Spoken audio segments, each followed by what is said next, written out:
Yo, Farmer Dre back at it. It's another windy day here on the farm. It's been windy for the past couple of days, but it's beautiful outside. The high today was 66 years, not 66 years, it's 66 degrees. You could tell I'm all excited for this video. But I want to thank everybody for stopping by. If you guys haven't already, go and hit that subscribe button, go and smash that like button if you guys enjoyed today's video. Don't forget, hit that notification icon so you guys can be notified whenever I do upload a video. So it is a windy one out here today.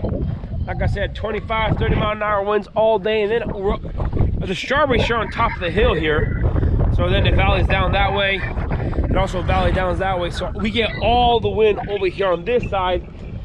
I mean, in a way it's good because it doesn't allow the disease or anything to come on the strawberries. But working up here, it gets pretty windy pretty fast. So Moses has been out here. He started yesterday and did as much as he can today with mowing these strawberry rows here. So this is how the strawberries look once they are mowed.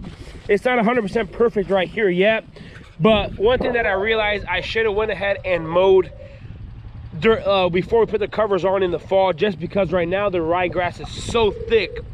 It's so thick that it does not, it clogs up the entire push mower and all the mowers. So that's one thing that we learned. And hey, like I said, you live and learn every year, but that's one of the things, that's one of the battles we are facing now, is coming through here and mowing. But it looks good now that everything is mowed. I am terribly sorry about this wind here. I mean, I can't do much about it, but these first 5 rows here are the Roccos, and we have a few, very few blossoms on them. So the plants are just now waking up, and Roccos are 15 days earlier than the Chandlers.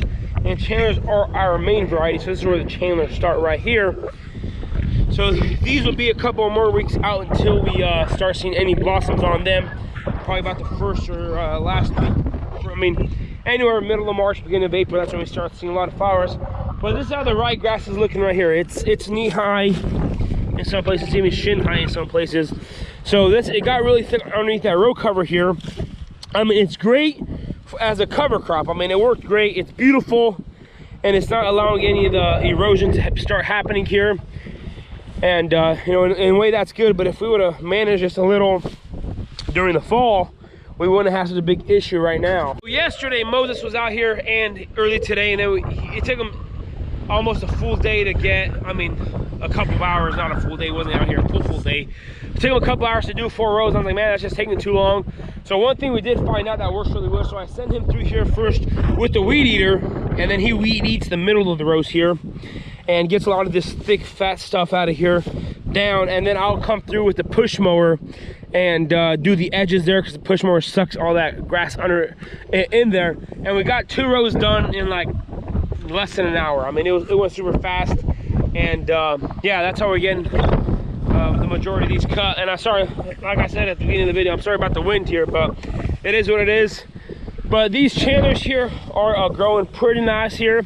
I mean, I was gonna come through here, and we're gonna come through and pull the weeds out. And I am not gonna take off any of the dead leaves, just because if we stay on a pretty strong fertilizer and a pretty strong fertilizer program and a fungicide program, we won't have any issue with the any disease or anything like that. I mean, if you're more going towards organic and didn't want to spray as much, then go ahead and pull off all the leaves.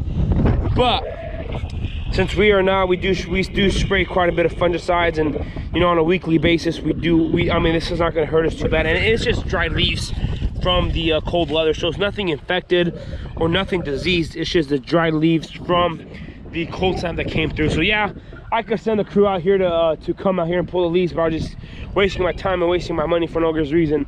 But look how thick this ryegrass is here. You could barely see the rows, like in that area right there.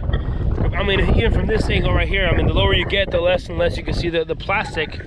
But it's not too bad. So like I said earlier in some of my earlier videos, it's always a learning process. It's always learning something new.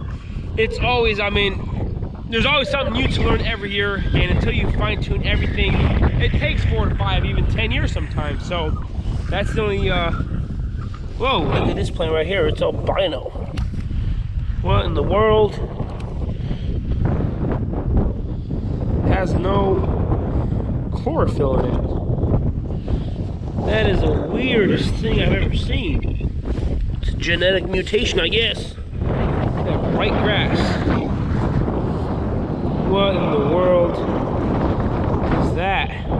That is the strangest thing I have ever seen.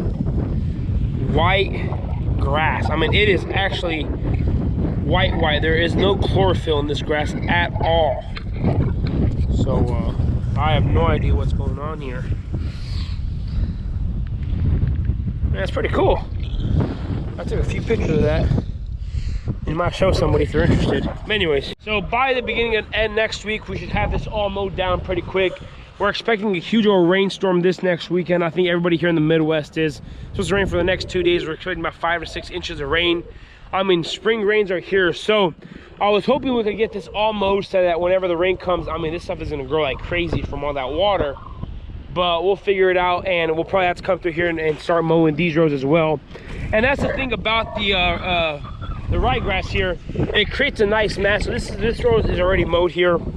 It creates a nice mat for the U-pickers, and I mean, there's no mud whenever you do come out from, I mean, for the customers. There's no mud for the customers, and if we do get 5 inches rain, the plants are gonna take up the water, not let as much erode away or take away your middle of the road there. So it's not too bad, but yeah, it's another hassle it's another thing to step over, but you got to do what you got to do to make it work. Just look at this sad push mower here. I have a few more coming.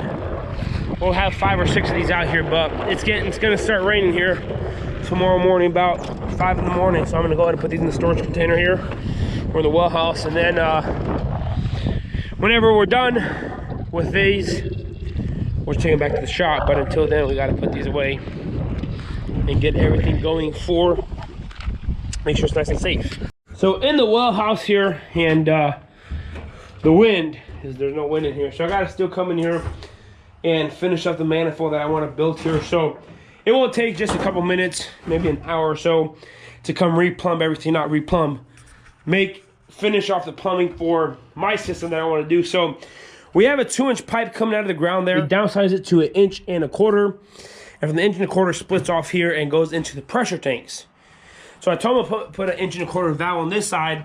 So my plan is to come up with the 1 1/4 inch with valves, and I'll have a union adapter to it. And over here, these 3 valves are the irrigation that's gonna go to the strawberries, one is gonna go to the blueberries, and one is gonna go to the peaches and or the apples in block 2 and 3. So we're gonna go ahead and split that off, and I'm gonna put different valves out in the orchard and turn them on and off. But the idea is I'm gonna build a manifold up here, just a small little frame, and I'm gonna build a fertilizer injector manifold like I did in number 2 there, the strawberry high tunnel, and do the same thing here. So whenever we're just running clear water or just running through, but whenever we have to run a fertilizer, and on the strawberries we will have to run fertilizer, and on the other crops, it'll make it a whole lot easier, because all I'll do is take off the unions there, put the fertilizer injector, and I mean, I'm just kind of explaining this to you guys just to kind of rethink my ideas up here. But we got to still continue and finish what we started. Go ahead and put this in here.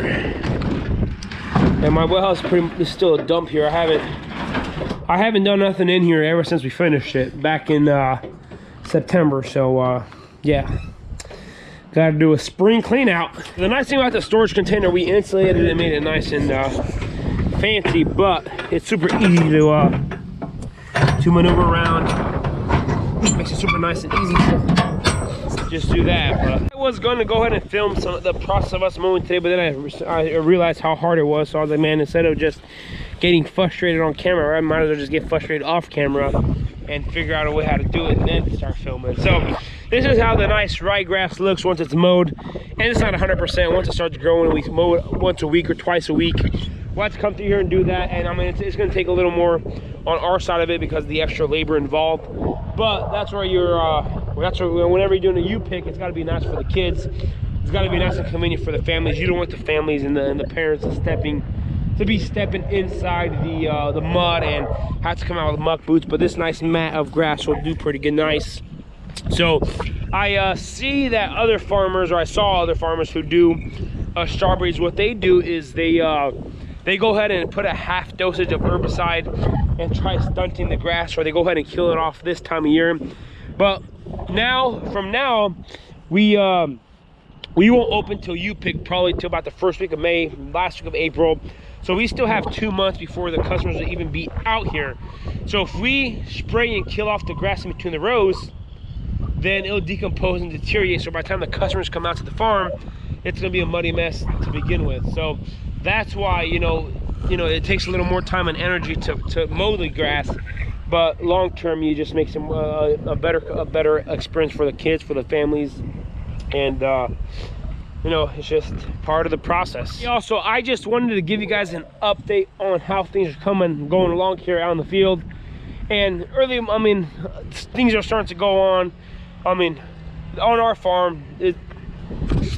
Alright, y'all, so I just wanted to hop on here and let you guys know what exactly is going on our farm. You know, I'm trying to upload as much as possible and just keep you guys updated on what's going on here.